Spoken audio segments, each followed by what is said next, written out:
Okay, so the Steam Deck has been out for about a year now, and it's honestly been the system that I've probably played the most these last 12 months. And much like I do with the PS5 and the Xbox Series X, I kind of wanted to take another look at the Steam Deck and sort of talk about my thoughts on this thing 1 year later. Be sure to leave a like on this video if you want to see more Steam Deck related content, and yeah, let's get right into it.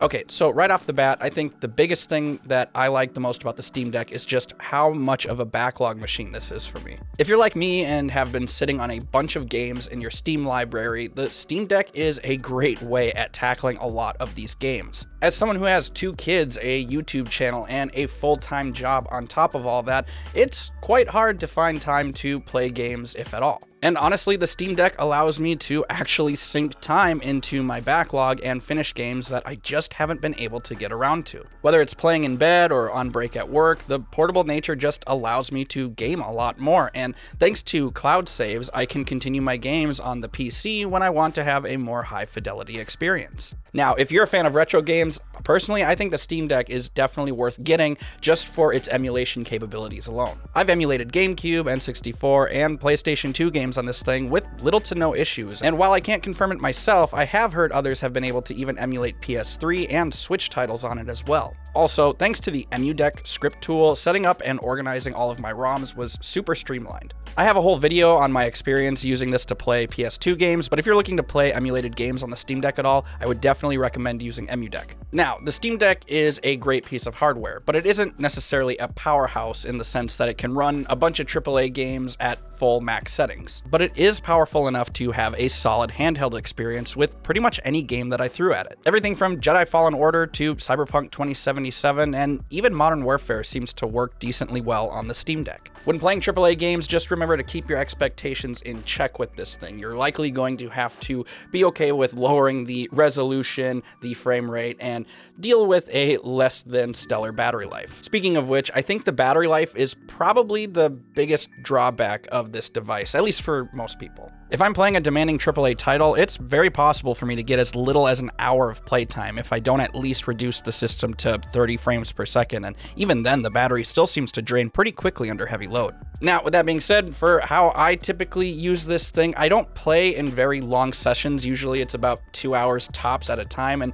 I play a lot of indie games on it as well, so running into battery issues has never really been that big of an issue for me. And of course, if you don't mind having a cable sticking out like myself, you can of course play this while charging either with the included wall charger or have this set up to a external battery or something like that. In terms of like setbacks or as a warning, if you're looking to get a Steam Deck for the streamlined aspect of it, for the ease of use, and especially if you're getting into PC gaming for the first time, I do feel like it's worth warning you about this. Just because the Steam Deck is very versatile and can do a lot, doesn't mean it's super streamlined and foolproof. For example, if you want to get a Steam Deck because you saw a Reddit post that claimed Windows on the Steam Deck was super easy to install and set up, but you've never even owned a gaming PC before, you may want to keep your expectations in check as far as what your experience may be. Again, the Steam Deck can do a lot of really cool things. It is a very versatile device, and that's why a lot of people like it. A lot of people like to tinker with it and see what they can get out of it.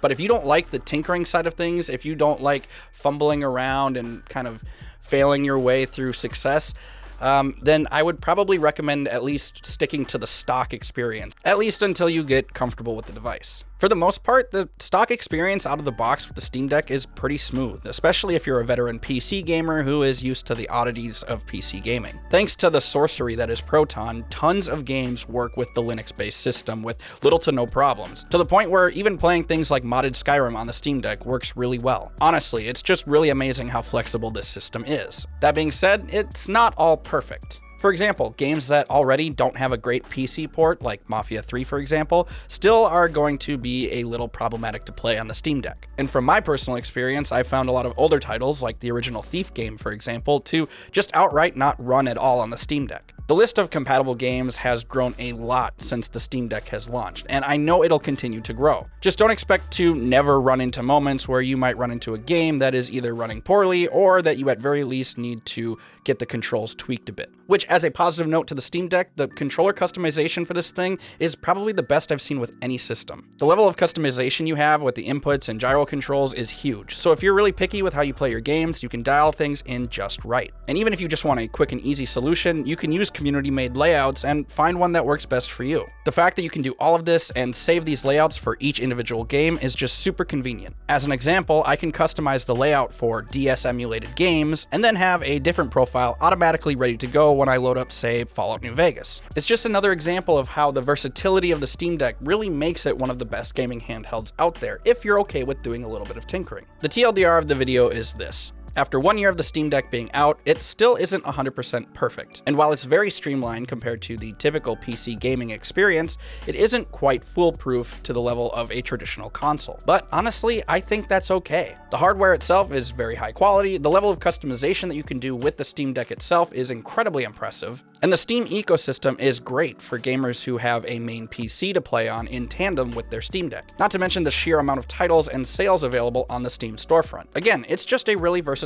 device, and you really just have a lot of options as a user. Whether you want to play Steam games in handheld mode, or use a dock and play it on a TV like a Switch, or even stream your PS5 games from a different room. The Steam Deck just gives you a lot of options to game how you want, and I've personally loved it this first year. But that's just my opinion with the Steam Deck itself. I would love to hear your thoughts and opinions on this thing, whether you decided to buy one or not. Good or bad, what are your thoughts on the Steam Deck? I'd love to hear all of your thoughts and opinions in the comments down below. Also, with that being said, if you have any questions about the Steam Deck that I neglected to talk about in this video, feel free to ask away in the comments down below, hit us up on Twitter or our Discord community server, which all can be found in the description. As always, be sure to let us know if you like this type of content or not by leaving a like or a dislike, and for more things like tech, games, and really anything nerdy in between, be sure and subscribe to Digital Cynics. Have a good one, everyone. We'll see you next time.